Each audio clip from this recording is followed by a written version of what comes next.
For those of you that don't know me, my name is Mike Johnson. I'm the city administrator here in New Prague, and I was tasked tonight with helping introduce our team that's going to do a presentation and an overview. We'll stand for questions, and then we'll handle one-on-one questions on anything that you might have. With us tonight in the back is Glen, our Public Works Director. Glen's over to my left. Straight back is Ken Onich, our Planning Community Development Director, and Bruce Reimers, our Utilities General Manager. The people you're going to hear tonight that are part of our project team from SEH is Chris Cavett, our project engineer, our city engineer, but also helps us with the 429 improvement project that we'll be doing in conjunction with the state project. And then in the far back row is Nikki Farrington with SEH, and she is the overall project engineer that we've contracted with MnDOT to oversee this project. As most of you know, that we're trying to get out ahead of the curve and provide information for the MnDOT 2020 project. And with that, Chris has a great PowerPoint here that we're going to walk through, and we'll take questions as we go, or you want to hold them to the end? What's your preference? We'll do it at the end unless you got a really burning question that needs to be asked. Raise your hand and we'll try, but we'll try to save them to the end. Maybe just jot down a few notes and we'll catch them at the end. But again, we appreciate taking the time to come in. We'll stick around all night until the last person is here. If you have any comments, concerns, or questions, we've got a box over there. Jot them down, throw them in there. If you want to do it, you don't want to talk to somebody, we'll take your comments that way as well. But the city has stepped out to take the lead on this project. I'm hoping I'm not stealing your thunder. That a couple of years ago, MnDOT contacted the city and said we'd like to come in about 2017, 2018 to do an overlay through the downtown. And while we know that the roadbed is in very much of a need of an overlay through the downtown, we also know that the underlying infrastructure, and Chris is going to go through that a little bit later, and you'll see some pictures that might make you laugh a little bit, but the water and sanitary sewer underneath the streets through the downtown in 2020 will be upwards of about 100 years old. So it's not real current infrastructure, and we continue to cross our fingers in the hopes that we don't have any major collapses, leaks, or anything of that nature. But we're hoping to get to that time. So in our conversation, we pushed MnDOT to delay doing the overlays, and then we talked to them about doing a reconstruction project because we didn't think it made any sense for them to do their work. And so through the discussions that we had, it came about that if the city would take the project and finance the project and design it in conjunction with them paying various fees through the pre-design and the design phase, then they would pay us over a period of about 5 or 6 years because they didn't have enough money to step in and do the entire project. So that's why we're taking a bit of a lead, and you don't see the MnDOT staff up here. This part of the project is really kind of regarding utilities and some of the street assessments and those kind of things. And so I'm going to let Chris do a walkthrough of his presentation, and like I said, then we'll stick around. We've got Public Works, Utilities, and the engineering, and we'll try to answer any questions you have. But thank you for taking the time to come out and join us, and hopefully you'll walk away a little bit more educated than you were when you walked in the door on this. Thank you. Okay, thank you, Mike. Again, as Mike introduced me, I am Chris Cavett with SEH. I am serve as the city engineer for New Prague. I see a lot of new faces and some familiar ones, but how many of you have not been to any of the previous like public meetings or open houses that were here? Maybe about half of you, so that's good. Okay. Also want to kind of get an understanding too. Obviously through this whole corridor, it's about a mile long. Good share of it is commercial, and then pretty much mostly just the easterly part is the residential. How many of you are living in the residential area or have property in the residential area? Okay. Okay, otherwise the rest of you are either in the business area or owners or tenants that in that area. Okay, a little bit of mix of both. And You'll see a lot of discussion regarding the downtown commercial area. It's probably the more challenging part. Obviously, I'm not going to ignore the residential part, but it's from a technical standpoint, a construction management standpoint, it's a lot easier to deal with than the commercial downtown area with the buildings close to the roads and stuff. So we'll cover everything, but you'll see this focused a lot on kind of the issues and the challenges we deal with in the commercial area. So as the slide is showing, the project is nearly a mile long, stretches from Highway 21 on the west to 7th Street Southeast, which is just before the commercial strip there. And then there will be, in conjunction with this project, there will be a little bit of overlay. If you know the hill going out west of 21 there, it's in pretty rough shape, so there'll be a little bit of mill and overlay, and that was just to basically improve that bit of pavement until something can be done in the future. And under this project, we are planning to keep the 21 intersection open, mostly for mobility and access, things like that. What I just wanted to illustrate with this slide, and Mike pretty much alluded to that, is this is a city-led project, and it had to do with the timing and the ability for MnDOT to be able to deliver the project. If MnDOT were to deliver this project, it wouldn't be the same project, and it probably wouldn't happen until about, they said, about 2025 at the earliest. And again, we've got 100-year-old utilities under the highway there, and there is a need to address this at this time. So by the city taking charge and MnDOT being a partner in this, city has pretty much has a lot of control on the project and can steer it in certain direction. So this project, we talked about the project management team. We introduced a lot of the folks here, the consultants, the staff, et cetera. They're part of the project management team. But we also have, we're working with a stakeholder committee of about 15 community members. There's a few of them scattered around the audience here too, that we meet with every other month to help kind of guide and steer the project. And then obviously we've had community meetings, open houses, where we're trying to look for community input and things like that. So right now we are in the preliminary stage of this project. We're not ready to bid it. We're probably a little over a year out before we're looking at bidding. Everything here at this point is preliminary design, conceptual. If we knew all the details, we'd be ready to bid at this time. So there's still a lot of things we're here to learn, but we have a good idea in the direction we're going, and hopefully we can answer most of the questions people might have. So as Mike also mentioned before, kind of give you a time frame as this show illustrates, the sewer, we have plans for the sanitary sewer that was built in 1921. We don't know when the water was built. Typically the water came before the sewer because you didn't need the sewer until you had all this water you had to deal with. Back in 1930s, it was paved with concrete, and that concrete is there under most of the road. You don't see it because it's been overlaid with blacktop. So obviously various projects that have taken place over the years. The last significant project on Main Street was in 1990, which pretty much was just the streetscaping that put in the bump outs, the brick boulevards, and the lighting that's in the downtown right now. All of that is hitting the end of its life, it's weathered, it's aged, and it needs to be replaced. So the scope of this project is basically to redo everything. I know it's a scary thought. Maybe the picture kind of illustrates that, but sewer, water out in the street, those are major utilities that are in the road. Storm sewer is old and aged, falling apart, and needs to be dealt with, as well as to reconstruct the road. Sidewalks, services, water and sewer services to the buildings, lighting. The lighting that's out there is old aged and it really doesn't meet modern technology, and it's time to deal with that as well.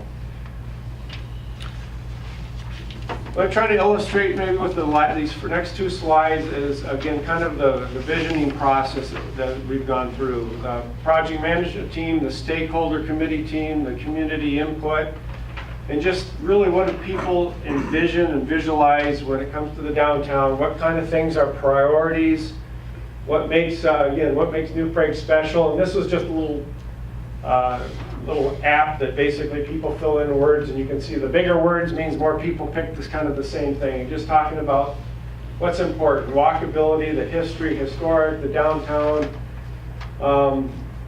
and things like that. Just kind of the focus of what we're looking for. Also, what are some of the more important things that people are expecting and wanting to see with a project like this?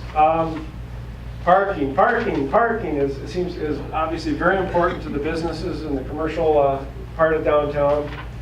Traffic flow, making sure people can get in, through, around, onto Main Street. Obviously, there was a lot of comments on bike lanes. That's not really necessarily the focus of this because it won't be a through route for bicycles, more of an access for bicycles and pedestrians though. Pedestrian stuff, another important factor. So we've been in this basically last year, we've gone through this process of dialing in on what is this project going to be? What is the street going to be? What's the future street? We're looking far into the future here. We're not looking the next 10 years, we're looking 30, 40, 50 years out, and what does this road project need to be?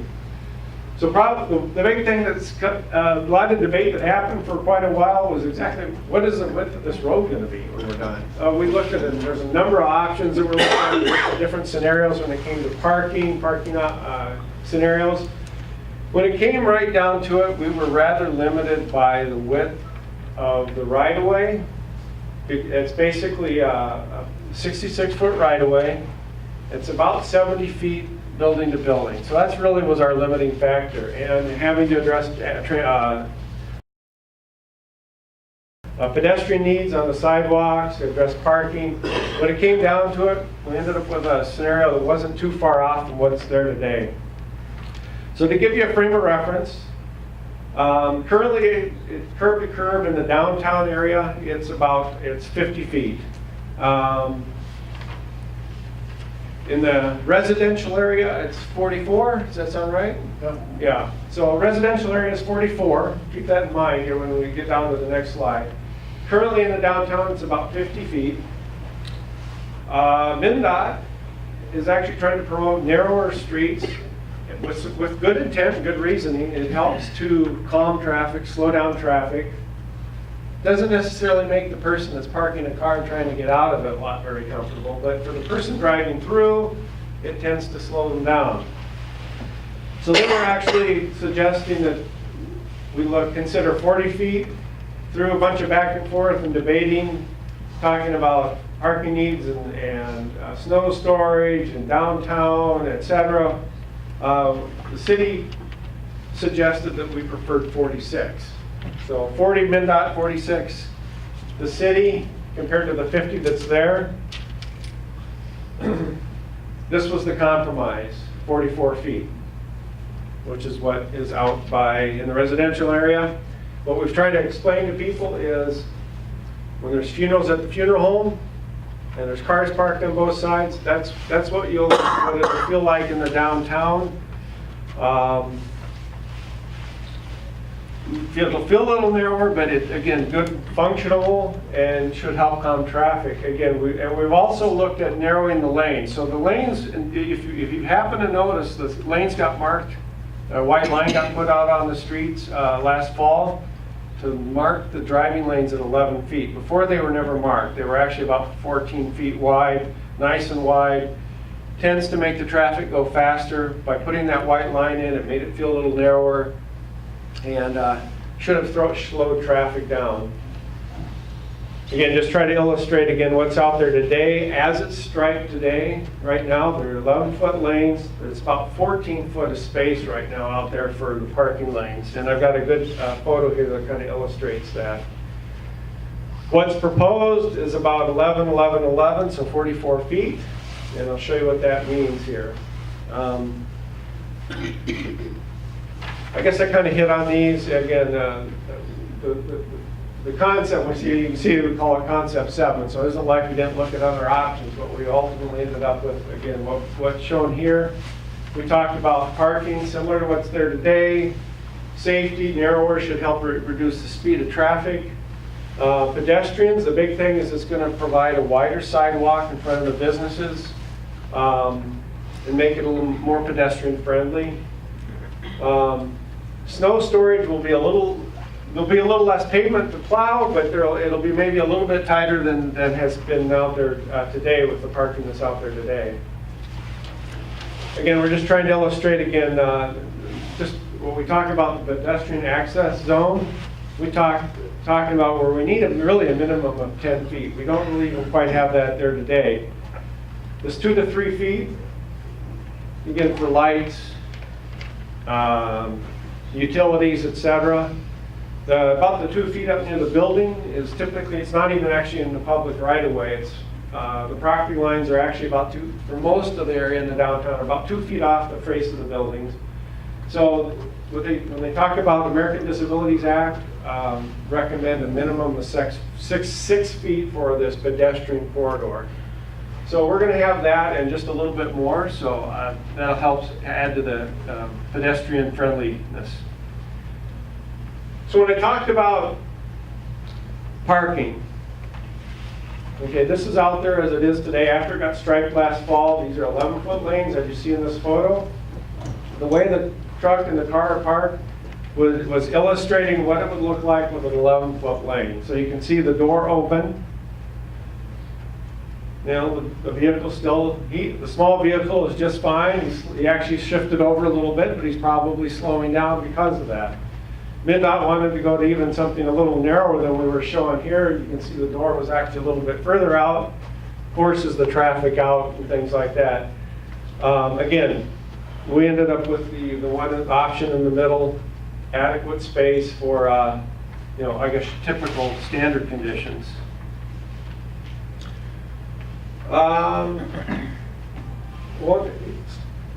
This is just to illustrate how it is again in the existing residential area, or the area to the east as we get up by the park and the funeral home, etc. The lanes that are there now, I guess we would say they're 12 feet. I don't think there's actually the white lines out there today. 10-foot parking, 12-foot lanes, again, total of a 44-foot wide width. Again, that's the width that you'll feel in downtown compared to like up by the funeral home where there's funerals and things like that. With the project, we'll actually be shifting this. It'll be 11, 11, 11, and 11. Again, to make those driving through lanes feel a little bit narrower, help slow the traffic. There'll be boulevards, as there pretty much as it exists today, and the sidewalk that pretty much exists today. We do try to get a 6-foot sidewalk in there instead of 5. Again, to make that sidewalk a little bit more pedestrian friendly. The other reason being that if there's ever a need to do snow removal equipment, a 5-foot sidewalk is a little on the narrow side. It really doesn't leave any wiggle room, where a 6-foot allows a little bit more space for snow removal. Wanted to just show this slide more for the purpose of illustrating that we're not looking at traffic conditions in just 2020 or 2021 when the project's done, that we are looking 20, 30 years out, and how is traffic going to, in theory and theoretically, how is it going to grow, and how can we accommodate traffic through downtown, through Main Street, to maintain access. So we're showing, there was a traffic study done based on cities' planning data, etc., and showed again this growth of from about 8,400 vehicles a day to a little over 12,000. And then also illustrates how much of that is big truck traffic. So about 400 and some vehicles a day to up to about 600 vehicles a day in the future. So it is serious, and we have to make sure we accommodate it.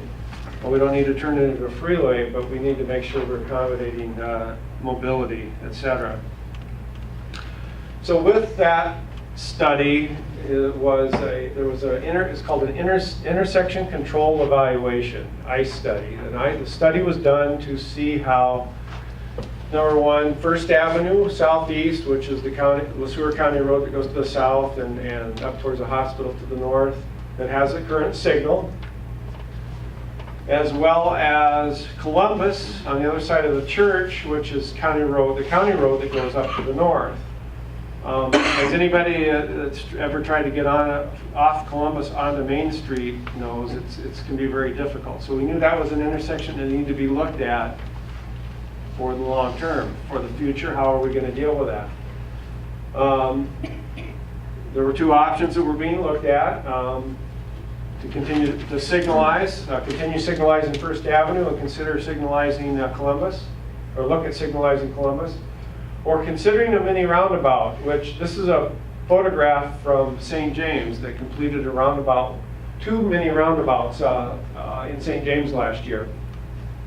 If you're not familiar with St. James, Highway 4 actually does a jog. It comes up, goes over, and like that. So it's a little bit different than like Main Street through downtown here, where here they got to do a jog. And so there's another mini roundabout here. They did 2 mini roundabouts that followed the main highway route. And it's probably has even more highway or truck traffic than we see through New Prague here.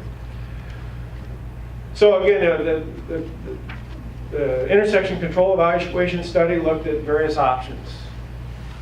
4-way stops and signals, mini roundabouts, to try to look and see what was going to be the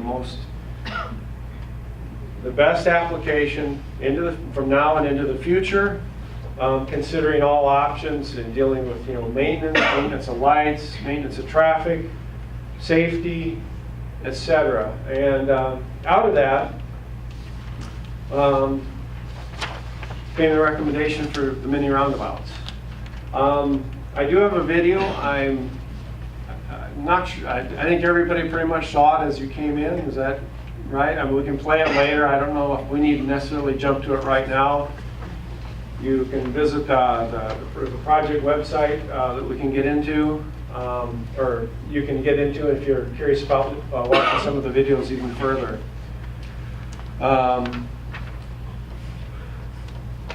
And there was another video from a mini roundabout in Maryland this is also connected on the project website as well. So through this whole process, the stakeholder committee group, the project management team, landscape designers, we've worked on developing concepts. So again, probably not drastically different from what is out there today. Again, this was just an image, a perspective image to help show how it would look.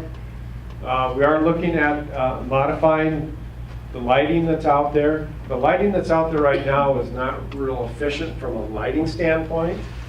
For lack of a better term, light bombs. It shines light everywhere. A lot of light fixtures, so not real efficient. Lighting has become a lot more efficient, energy efficient, a lot more efficient from how you can direct light. And so we're looking at some type of, I guess at this point this is more a concept, but some higher lights to help light the roadway, lower lights to help light the pedestrian sidewalk. Probably a little bit more lighting at the intersections where the roundabouts are. And then the picture here trying to illustrate too is there'll probably be some type of color patterning on the sidewalk. That hasn't been defined exactly what that'll be, the colors, the type, but something to give it some break in so it isn't just all gray, kind of a gray concrete. The focus is also looking at this point is that this will be a concrete road rather than blacktop. Longer lifespan, things like heat island effect in the summertime. I guess through the process, that seems to really be where the focus is going to be.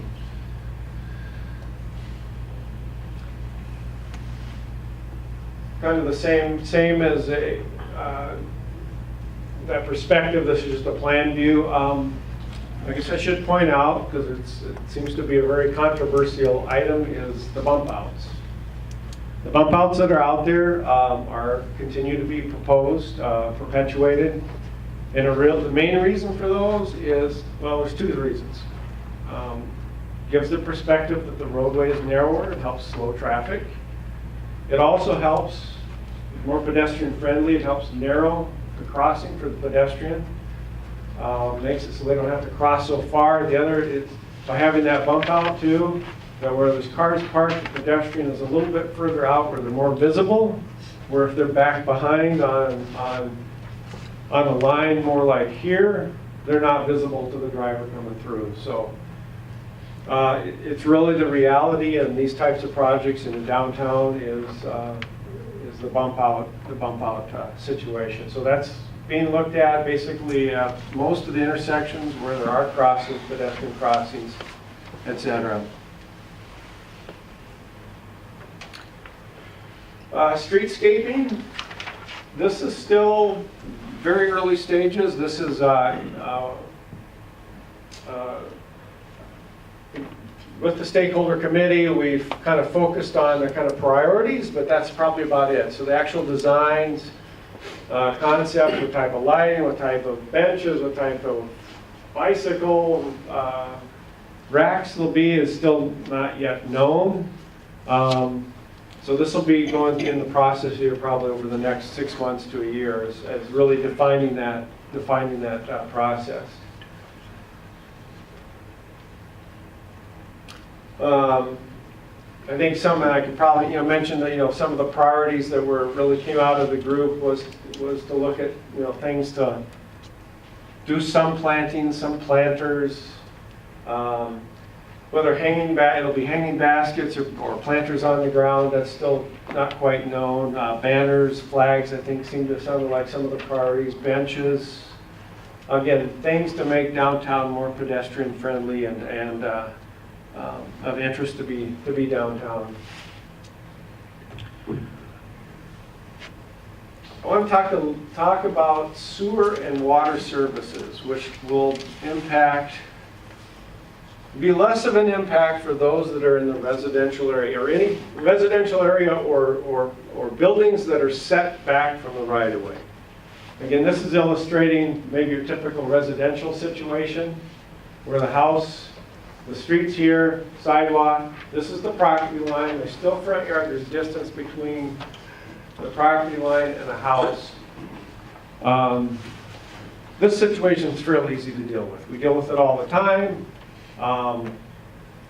The challenge we're dealing with, I'm going to jump forward a slide and then come back. The challenge we're dealing with in the downtown is we have sewer and water services that need to be replaced, and the buildings are right up to the front right-of-way.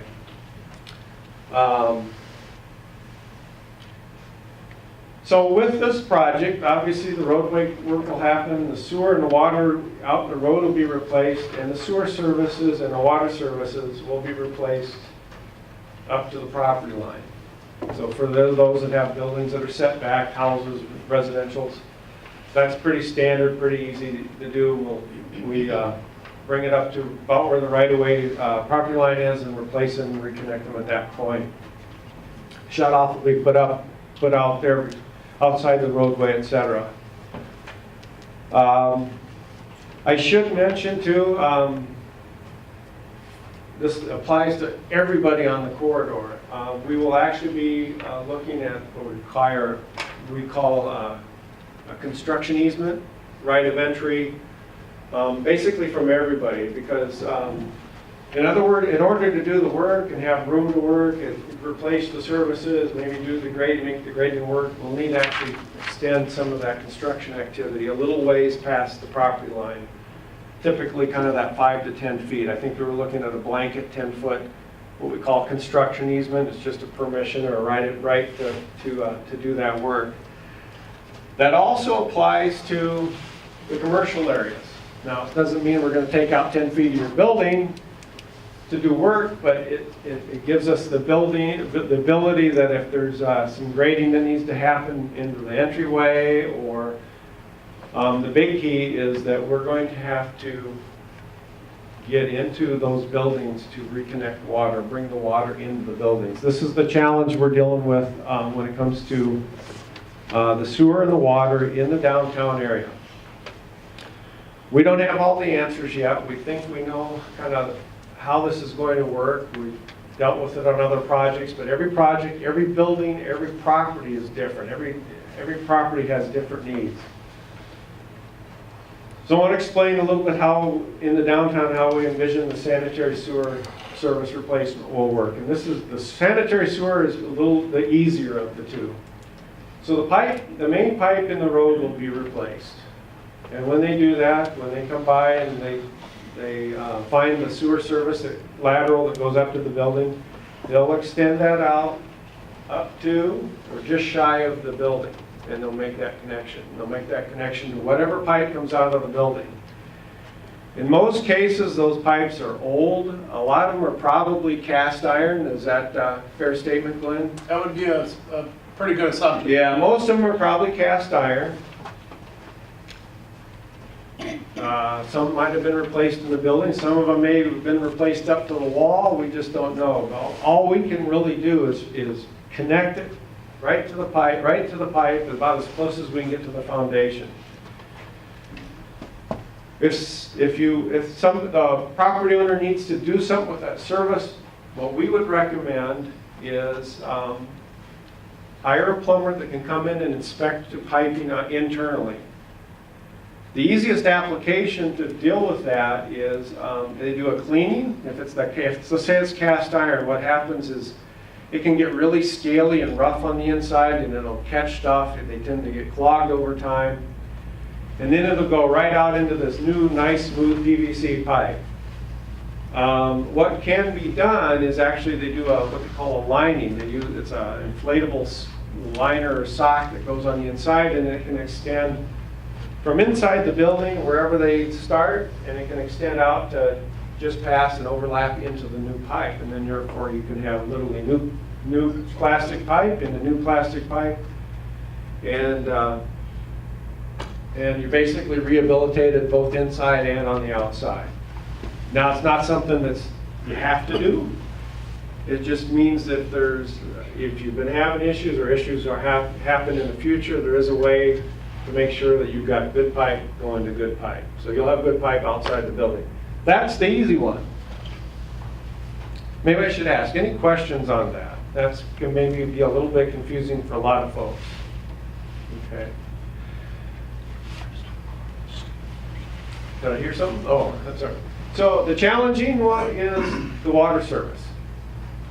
So just like the water main, the water main will have to be replaced.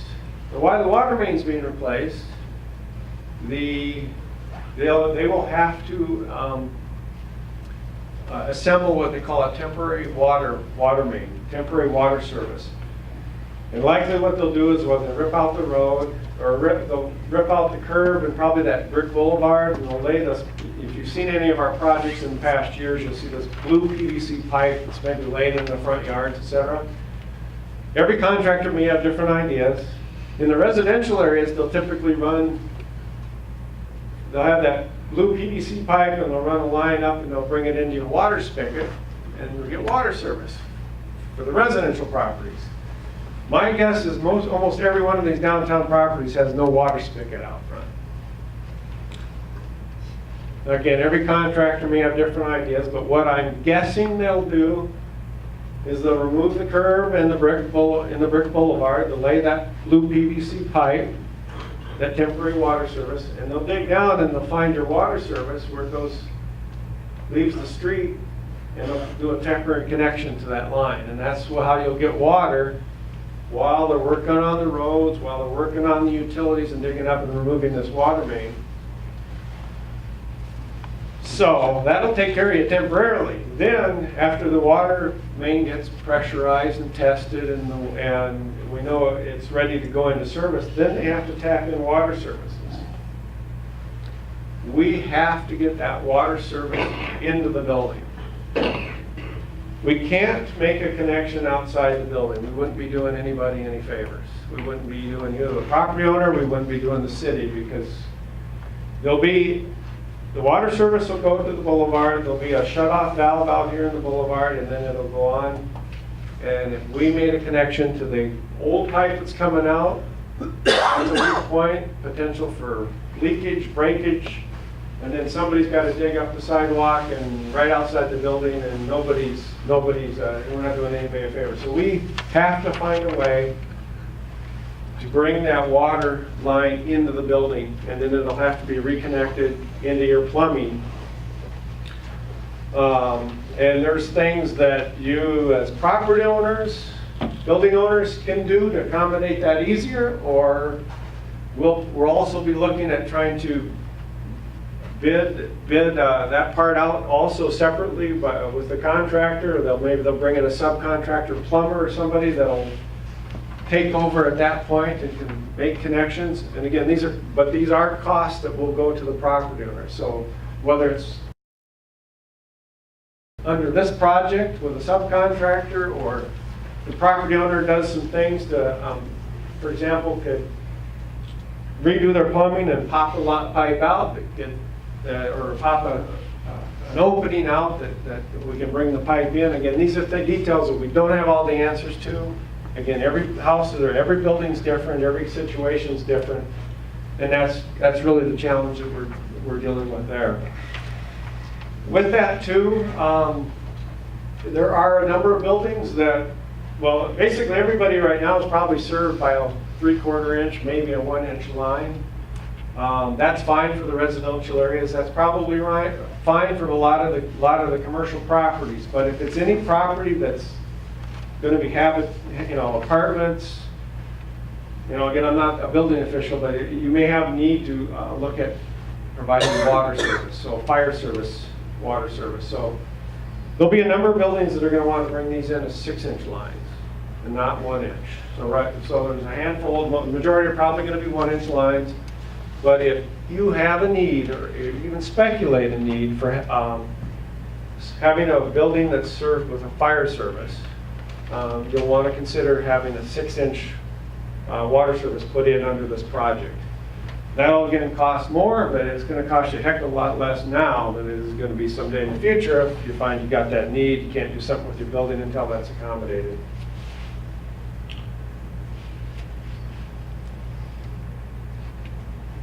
A little overwhelming on that. Any questions on water services? I want to talk about detour and access. We used to call, we had what we call option A and option B, and some of you may have seen that in the past. I think either one of these probably has less of a concern for you folks that have either businesses in downtown or you live in downtown. It's probably more of a concern by those that maybe live on these orange routes. So what we are thinking and what we are suggesting is going to be we not only have to detour traffic, but we need to maintain access. We need to make sure we can get people to you, we can get into town, we can get to the places that need to be gotten to. So what we're thinking is, if any of you had ever driven through St. Peter, for example, when they were under construction, there was a southbound detour and a northbound detour. Well, that's kind of the concept we're thinking here. For the traffic that needs to go through town or around town, eastbound would follow County Road 29 and could either come up to 10th or even out to follow County Road 3 out and continue to the east. The opposite, of course, coming into town, follow County Road 37 around to 21 and then back out on 19. We'll probably have to work with the DOT at looking at doing sometime a temporary stop condition at 21 and 6th or County Road 37. The intent of the yellow lines is what I would call the access to the downtown, access to the neighborhood, access to the businesses. So those will be areas that would be signed for the people that need to get there. The blue routes, probably more the back routes, are called localized access to get to the alleys, to the businesses at various spots.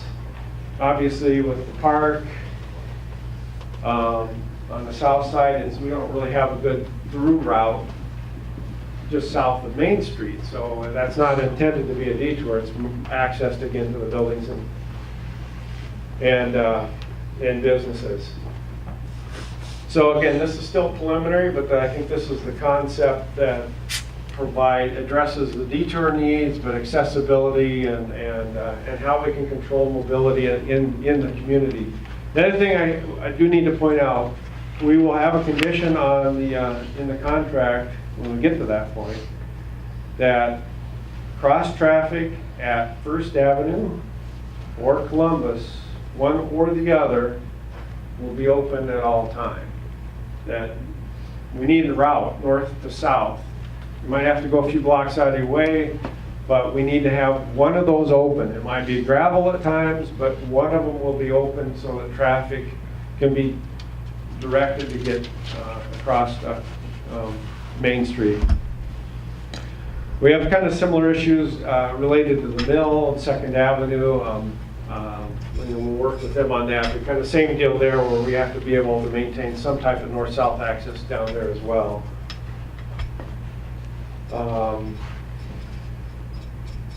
Any questions maybe on that?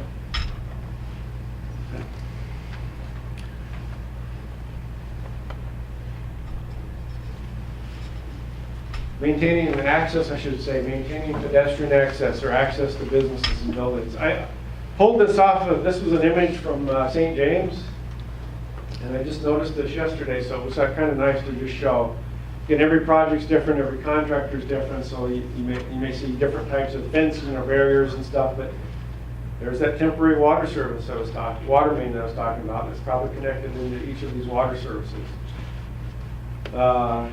Fencing or railing put up to keep, the way it'll work is that most of the sidewalks will be left in place until the very end.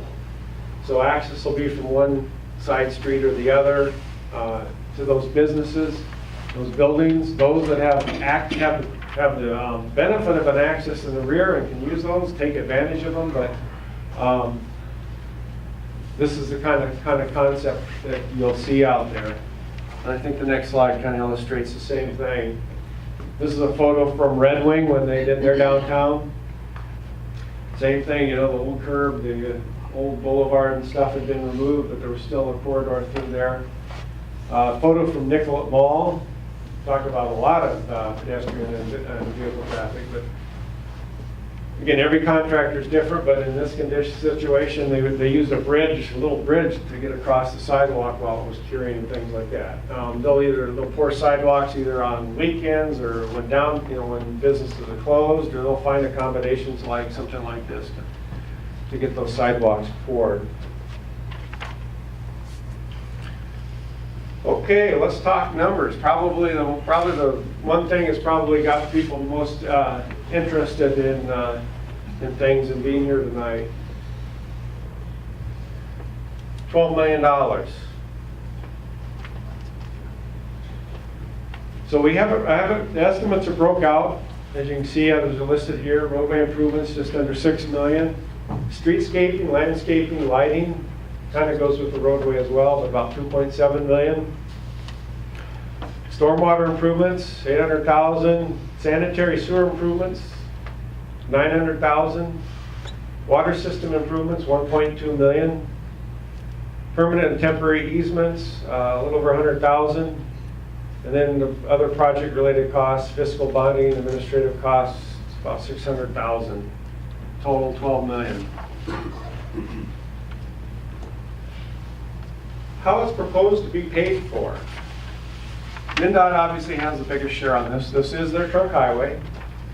There's certain things that they have to pay for. And then they have what they call a cost participation policy, where communities do have to pay for a share of the project. Things like parking, aesthetic items, landscaping. They pay for a roadway. That's about it. So MnDOT, about $6.5 million. The sewer and Scott counties have some very minor contribution because they have a leg on, LeSueur County has a leg on First Avenue Southeast, and Scott County has a leg on Columbus. So they do contribute to a fourth of the cost of the mini roundabouts. So their share is pretty small.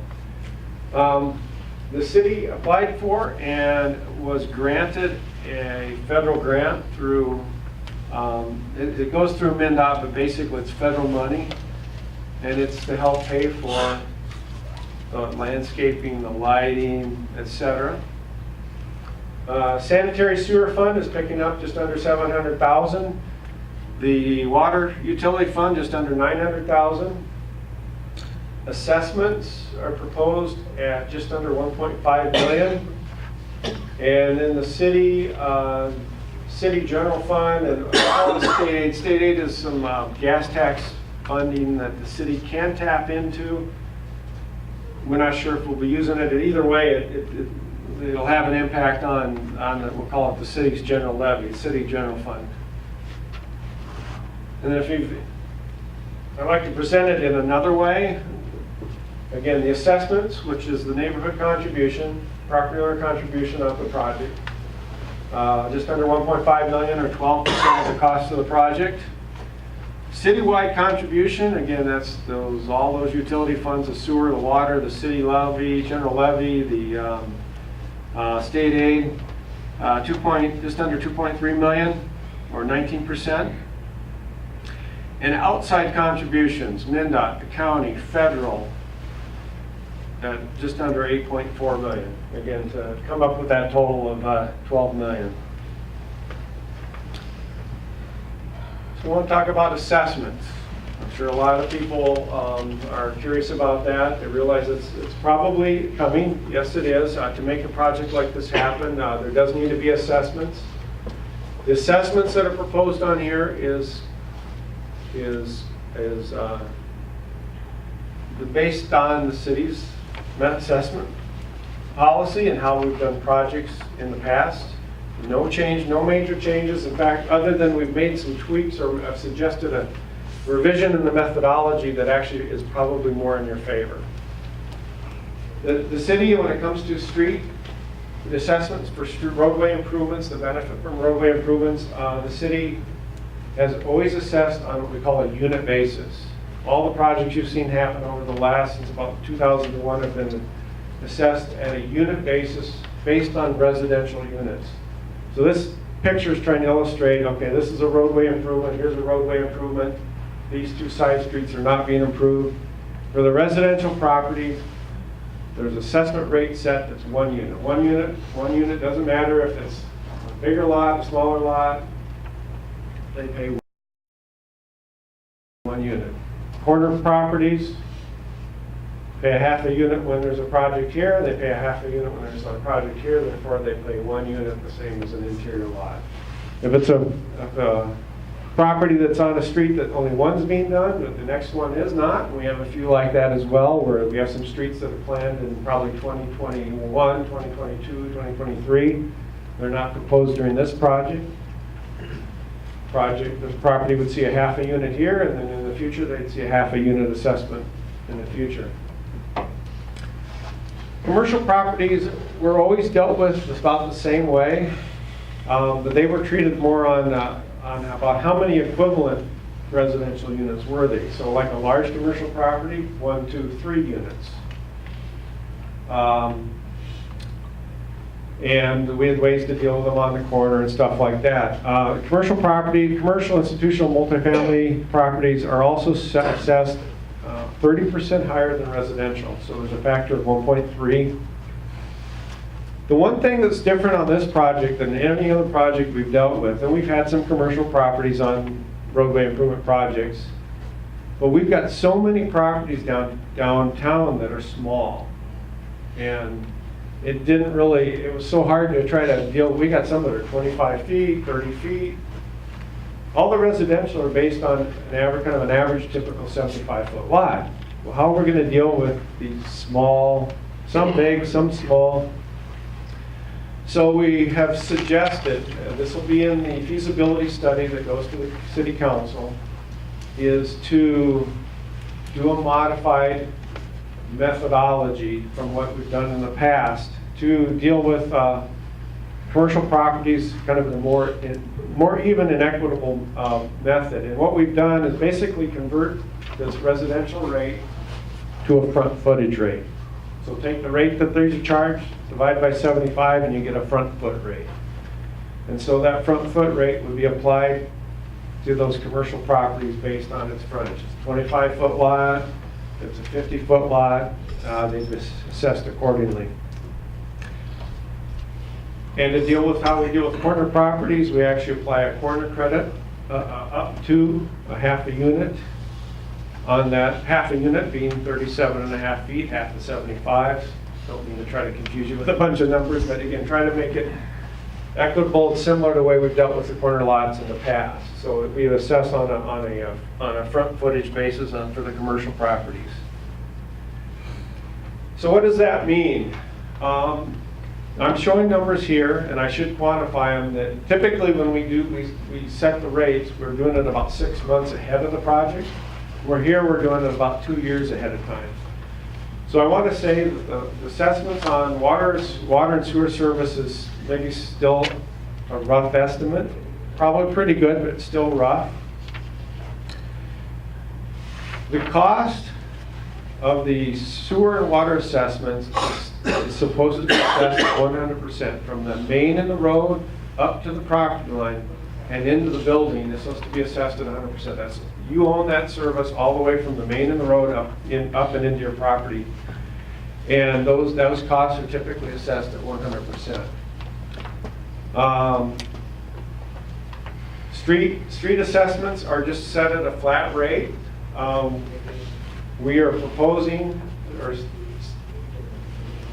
for the assessment rate for residential properties is $8,500 per unit. And that is basically the rate that was assessed at the last reconstruction project, only increased by inflation. And that's what we've done basically every year. We look at the rate was done in the past project, what was the cost of inflation to the next year, so that basically residential properties are paying the same rate year to year, project to project, neighborhood to neighborhood, the exception being inflation. The front footage rate for commercial properties is just based again on that residential rate divided by 75 times 1.3. So again, it's based on that residential rate. So for the commercial properties, we're showing an assessment rate of $147.33 per front foot for the commercial.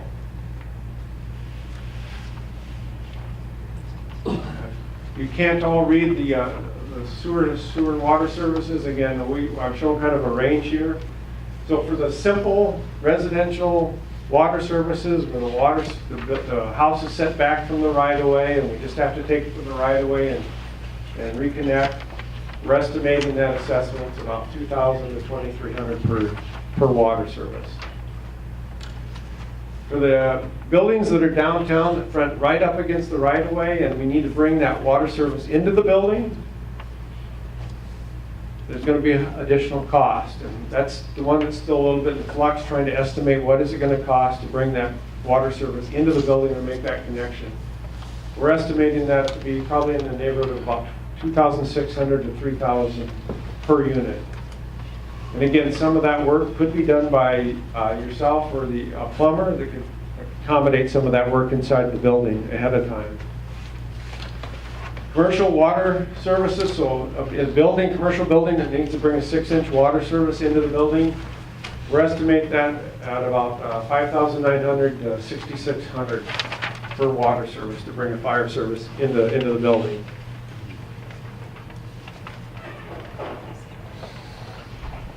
Any questions on that? Well, I'm nearing the end. I should have maybe mentioned in the beginning, but this is not a required step in our public improvement processes. This is one that we do because it's important to do, but we're preparing to bring a feasibility study to the City Council. The feasibility study outlines what is the scope of the project, and you see we call it a layout drawing that's on the wall, that this is the scope of the roadway project. We know the scope of the sewer water utility project. So what is the scope of the project? What is it estimated to cost? How do we propose to pay for the project? And what are the likely assessments going to be on the project? So this is a feasibility study that's part of what we call the public improvement process. Mike mentioned 429. It's a state statute that basically outlines how cities can help or do projects, community projects, where some of the funding is contributed by the benefiting properties. So we're proposing to bring a feasibility study to the City Council in May. Forget the date. I think second meeting. Doesn't matter. We're almost there. So we're basically having. So we're bringing the report to the City Council in May, and then we're proposing a call for a public hearing in June. And for those of you that are legal property owners of property on the project, you will be getting a notice, an official notice of the public hearing. It gives you an opportunity to come to the City Council and voice your opinion regarding the project. And then over the next year plus, we're going to be preparing the detailed construction plans. We're going to get a lot more answers to questions. We'll be spending time. This won't be the only meeting that we'll call. This won't be the only time that we might come to your building or business. We've got to collect a lot more data and figure out a lot more answers, etc. So there'll be a lot more information sent out. We'll probably have a lot more detailed information regarding sewer and water services for those that haven't been here. And there'll be an individual that will be contacting all the property owners about signing a document regarding that temporary easement. And because this is a MnDOT project, there is actually a small payment. It's not very much, but it's probably enough to get your attention and get you to sign the document. So it's just more of a formality on these types of projects. Proposing to bid the project in fall of 19 and start it in construction as soon as the weather will allow. Last year it would have been in March. This year it might have been in May. So we most likely would have started in April in some fashion. We totally intend to have the project what we call substantially complete by the fall of 2020. When I say substantially complete, that means usable. There may be some things that need to be done in the spring.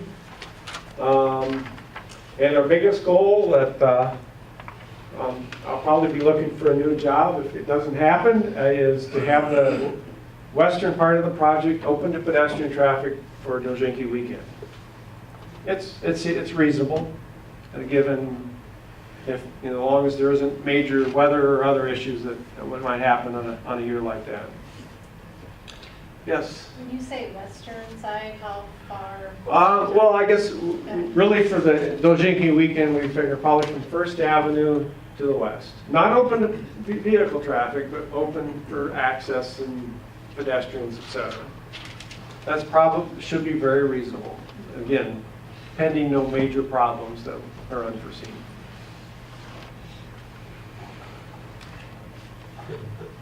So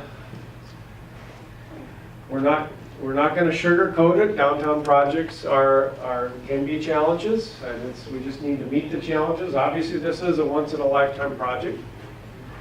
Dirt, noise, and inconvenience. We realize that, we understand that, and we will try to work with that. I talked about surprises. We've tried to do our due diligence. Probably I think we've been in every commercial building downtown, done inspections, and tried to find out if there's any surprises that we can see. There may be some hidden ones that even the property owners don't know about. Coal chutes, vaults outside the buildings, things like that can be surprises. Your water, sewer services could be surprises. A lot of the homework you can do ahead of time. For those of you who have buildings and properties on the project, the better. And we realize, again, for those of you that have businesses downtown, this is your livelihood, and that being viable during construction is important to us as well as it is to you.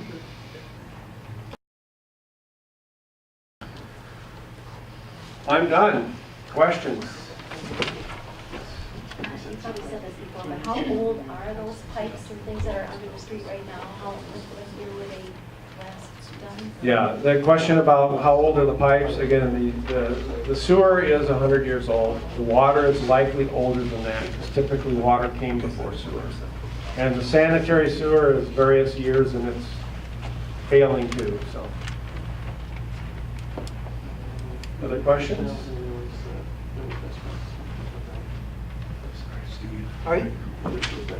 Early on in the this presentation, you're talking about the width of the sidewalks and medians and the roadway.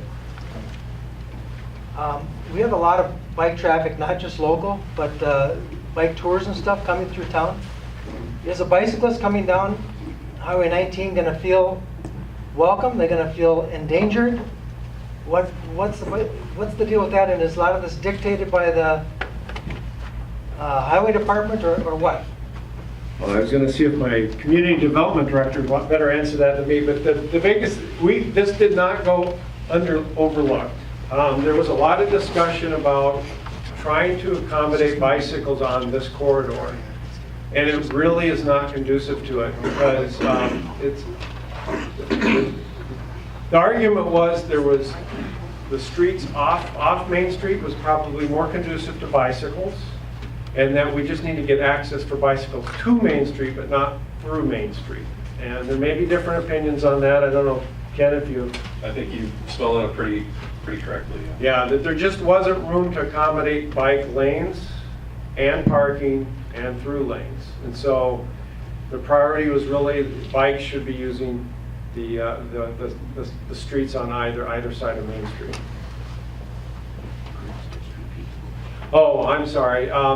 Yeah, and the question was again about whether or not we considered bike traffic and bike lanes for this project. And again, we spent some time on it and ruled it out just due to the lack of space. Yes? So what's the total assessment per unit people expect to pay? Again, if you know your frontage, It's roughly 120. yeah, so it would be, and again, I don't know if that's a corner property, so $147.33 per front foot, plus water service, plus sewer service. Those are the numbers up there. So your typical single-family residential, you can probably add it up, 8,500, 2,000, and about, just round a number, another 2,000. So we haven't talked about assessment. I guess I skimmed over how assessments work. So if this project would propose to assess, the assessment hearing typically, the way New Prague has handled it would be done in the fall, so fall of 2020.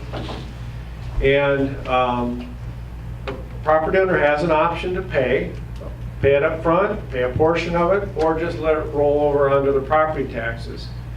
And if it rolls over onto the property taxes, it's payable over a 15-year period with your property tax. And that first payment wouldn't be due until the following year, which would be 2021. We don't know what the interest rate would be. It's based on the interest rate that the city gets when they sell the bond.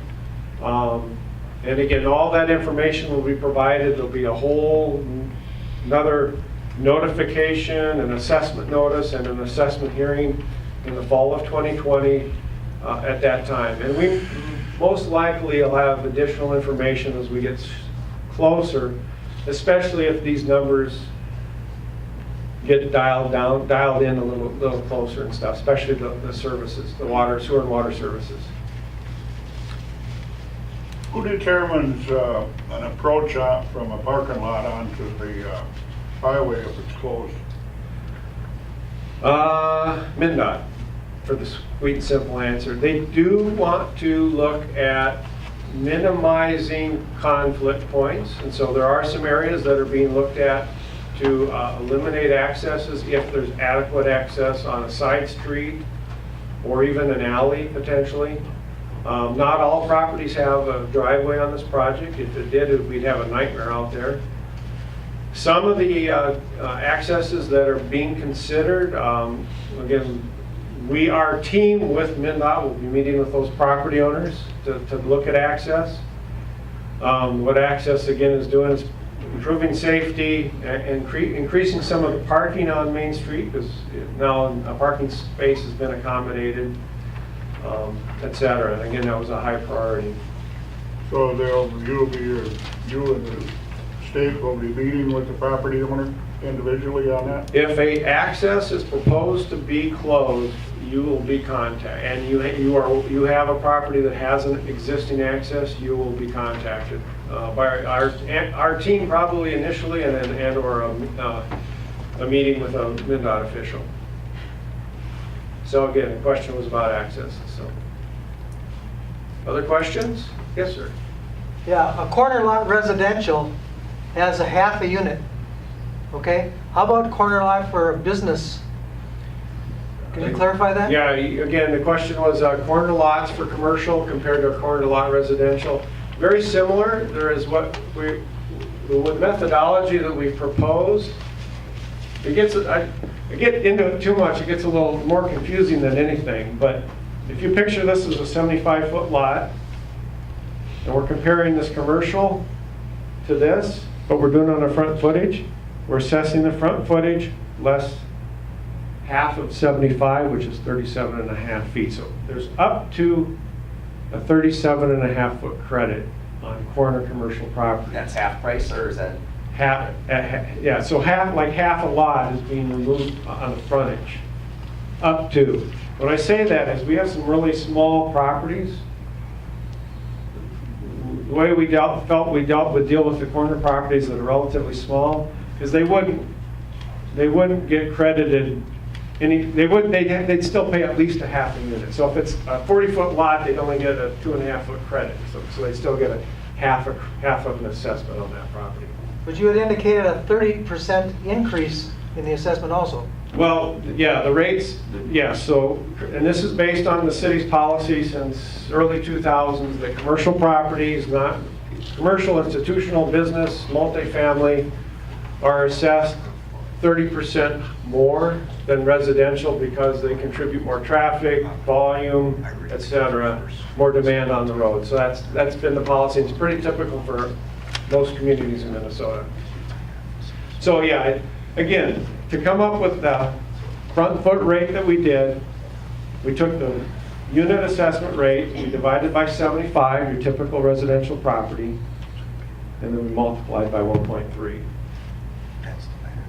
I don't want to get into much complicated math, but it works out. So. One of the slides that you had showed where you had a truck parking with the white line, which was the proposed lines for the width of parking. Yep. And it showed where when the door was open on the truck, that one, yes. So we're looking at the middle slide, that would be the proposed. Yeah, this would be comparable. You can see the smaller vehicle was closer than the pickup, and we parked sloppily. But that was to give you kind of a worst case scenario. Yep. Okay, so if we're dealing with snow, like we had this past winter, and there was a lot of, it was really difficult at times for people to park in front of our building. And so it did seem to impede more into the traffic lane a little bit where they were parking. Is there any concern about public safety? Because are they looking at changing the speed limit on Main Street from 30 and reducing it? Under state statute, we cannot reduce speed limits below 30. But we can try to make the traffic go less than 30. And by narrowing the roads, and I guarantee you on a snow event, when it's really squeezed, they'll go a lot slower than 30. I don't have a good answer for you. Yes, it was a concern. That's why there was a lot of debate back and forth between MnDOT and the city about road widths. And this was the compromise. The one thing I can say, and it's not let me get the right slide. By us narrowing the road, this space between, we'll call it the pedestrian access zone and the curb, got a little wider. So it's wider than 2 to 3 feet. So there'll be, at least temporarily, and it doesn't really help in the downtown where people are trying to get onto the sidewalk, but in terms of where's that windrow of snow can go temporarily until it's removed, there's a little bit, this whole area is a little bit wider, and this area here is a little bit wider, so there's a little bit more space, pile a little snow, more snow temporarily. Is it going to feel narrower than probably it is today? Probably. Will there be tiles along the curb line? And how are we going to deal with sump pumps and the storm sewers? Well, this will be, the question about, is there gonna be tile along the roadway and how we're gonna deal with sump pumps, et cetera. Yes, there'll be tile along the roadways. Don't know about, I mean, these are details that we gotta flush through and we know we need to accommodate. The other thing we need to accommodate is things like roof drains. We don't want roof drains draining out onto the sidewalk and freezing and icing, and we have some of those, and there hasn't been any other options. So we have accommodated roof drains and things like that on past projects. In terms of sump pumps, these are some of the questionnaires that are gonna go out. We're gonna have to find out how many people have sump pumps that, in the residential area, in the green spaces, it's gonna be easy as pie to deal with. In the downtown, I'm not sure, number one, if there's sump pumps, might be a few, and how many of them actually go out towards Main Street, probably very few. Again, these are things we'll have to investigate further. Other questions? Chris? Yeah. Yeah, I have two. One, I think I know the answer to. The old cement slabs under the current highway, I assume all that is going to be removed. So the question about all the existing concrete that's under there, gone. Yes, it'll all be removed, yeah. Because they've created a lot of problems in the past. Okay, the other one is, there's been controversy in the media about crosswalks and how pedestrians can get through traffic circles. Do you have any way of ensuring that pedestrians can cross? Because typically with the roundabouts that we have now, people don't care too much to even look for pedestrians. So I'm wondering if we have those mini roundabouts on First and Columbus, how are people going to ensure that they can get across there? Okay, well, for the camera, I want to repeat the question again. Well, basically, pedestrian safety, the ability for pedestrians to cross at roundabouts, how will that work and how do we ensure that? Statistically, it is safer at roundabouts. For cars it is. Many roundabouts are going to be, you're going to see a lot easier than you do at the other roundabouts, east and west of town. Couple things that are happening again for the traffic. Probably the critical movement situation is, let's say it's the vehicle that's turning right and the pedestrian's crossing here. Again, so can that vehicle see them? Again, so they're partway around the roundabout. And they should have access to, again, to seeing that pedestrian. So the crosswalks, as you can see, are not where you typically would expect them. They're pushed back a little ways to get that pedestrian back a little bit further so that vehicle has a little more time to react.